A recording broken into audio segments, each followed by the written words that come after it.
Hey guys, KRX50 here with another review, this time of the Lightning Riff Blaster from Power Rangers Ninja Storm. This is a special weapon used by the Ninja Storm Rangers to summon and control the Mighty Mammoth Zord, as well as be used as a blaster. It includes two things: the main body of the Lightning Riff Blaster, and this special pick. So here's the main body.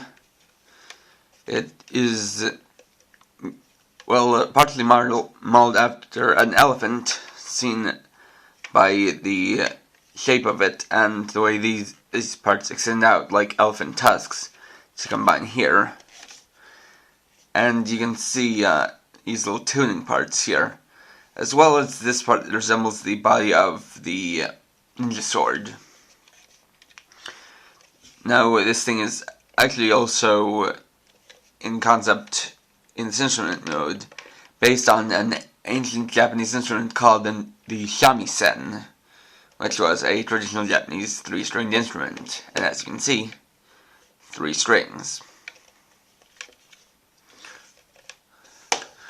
We have the pick here, which has this slender black part along this main gray body, with this mammoth emblem right here.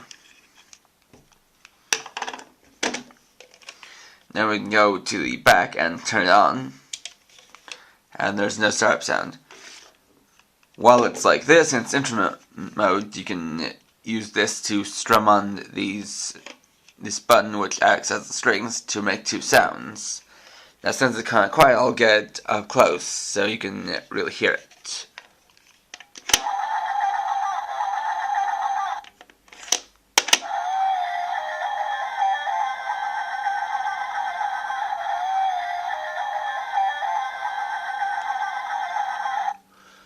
And just once more.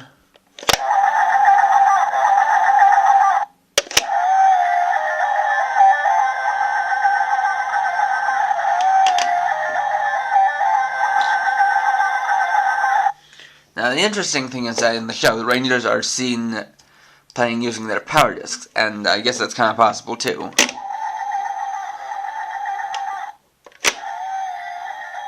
You do rub up against it, and it's less smooth than using this. Now, this thing can also be combined with the pick to form a blaster. So what you do is you push in the neck part, and you take the pick, put it here in the slot on the bottom, and pull it back. And there you have it in the blaster mode, and you get a rapid fire blasting sound by holding down this trigger button.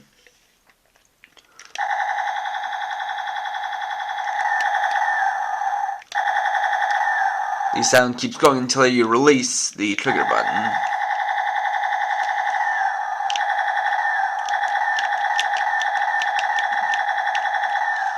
And you can just switch it out by pulling that out.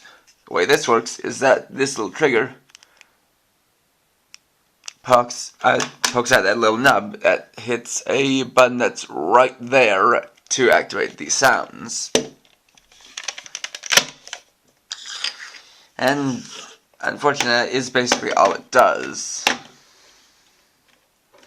As far as being a guitar toy goes, in comparison with something else like, say, the Ongekigen Retsurai, it is somewhat shorter,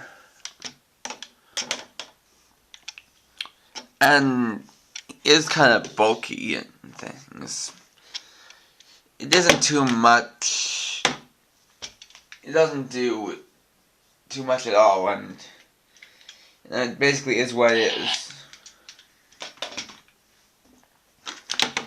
Now, there's a lot of things to compare. There are a considerable amount of things to compare with its Japanese counterpart, the Ninjamisen from Ninpu Sentai Hurricaneer. One of the things is that with this, you only have this single neck part. With the Japanese Ninjamisen, you had this part at the top, and then 3 adapters where you could attach this part to either the Hayate Maru, Ikazuchi Maru, or Shuriken Bat, and attach each one of them into the body of the Ninjami-sen. And as you can see, this part going over here like this reflects that. It also had a good amount of chrome, and obviously this is scaled down. As well, there was an actual strap that could be worn by little kids. And, well, I really don't know any difference between the sounds, but there likely is. So, I'd recommend this to Ninja Storm fans and people who can't get their hands on the Ninjami-sen. And that's probably most people. So, it's not too bad, but it just doesn't do too much. So please rate, comment, subscribe, and check out my blog at krx50.blogspot.com. And for now, this is KRX50, writing off.